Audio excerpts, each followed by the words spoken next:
अस्सलाम वालेकुम। मेरी online cooking class cooking two series में आप सभी का बहुत बहुत स्वागत है। आज हम बनाने वाले हैं क्रिस्पी टेस्टी और मीठी मूंगफली की पूरी। इसे बनाना थोड़ा सा डिफिकल्ट लगता है नाम सुनते ही, लेकिन इसे बनाना बहुत ही आसान है। मैंने इसे बनाने के लिए दो तरीके बताए हैं, आप दोनों में से कोई भी तरीका देख सकते हैं। और साथ में मैं इसे लॉन्ग मतलब आप ट्रिप पर जाने वाले हैं, 4-5 दिन के लिए इसे रखना चाहते हैं, तो इसके लिए भी मैंने तरीका बताया है।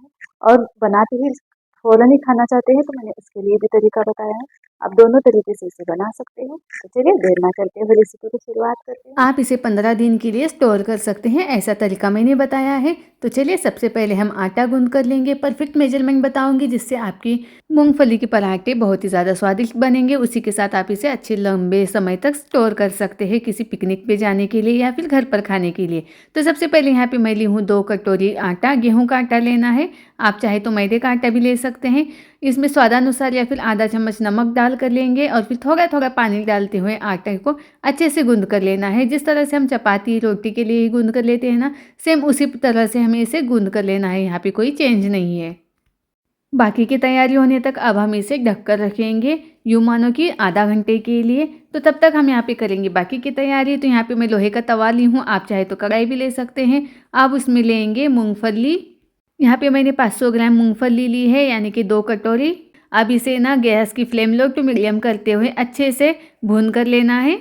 मूंगफली के ऊपर हल्के से दाग आने चाहिए, इसका थोड़ा सा कलर चेंज होना चाहिए और भूनते हुए इसमें से आवाज़ आनी चाहिए। इतना हमें इसे भून कर लेंगे।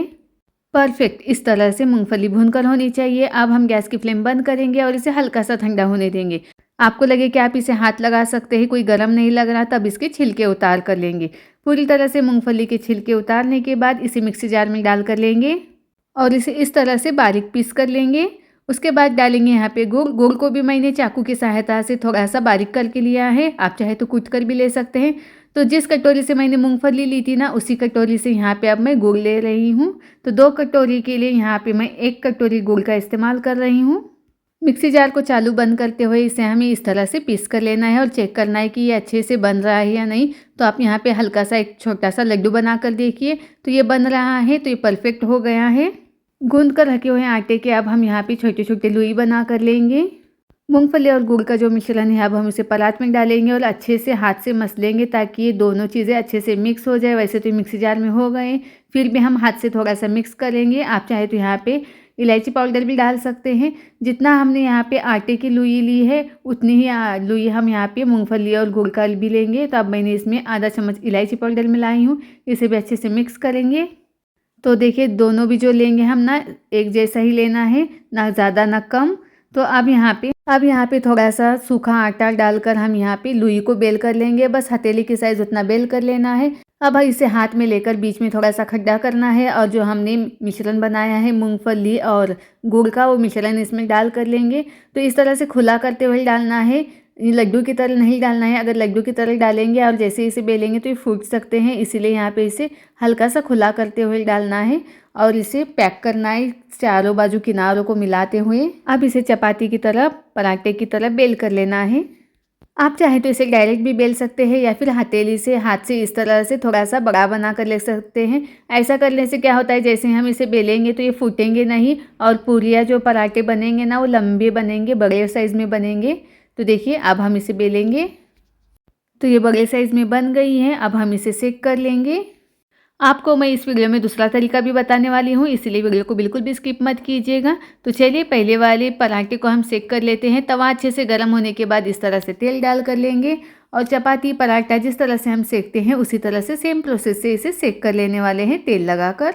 जैसे इसका हल्का सा कलर चेंज होता है, हम इस पर डाल कर लेंगे तेल और इसके किनारों पर भी तेल डाल कर लेंगे ताकि नीचे से चिपके ना।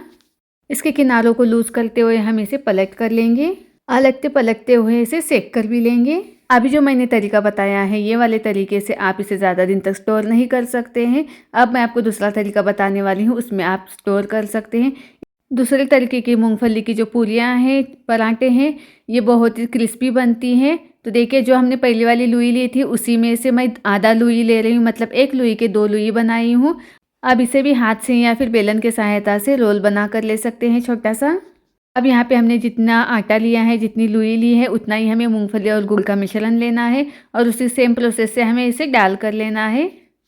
अब इसे भी पैक करके लेंगे। अगर आपको क्रिस्पी पराठा खाना है तो आप यहाँ पे जो लोई का इस्तेमाल कर रहे हैं, आटा ले रहे हैं, वो बहुत ही कम लेना है।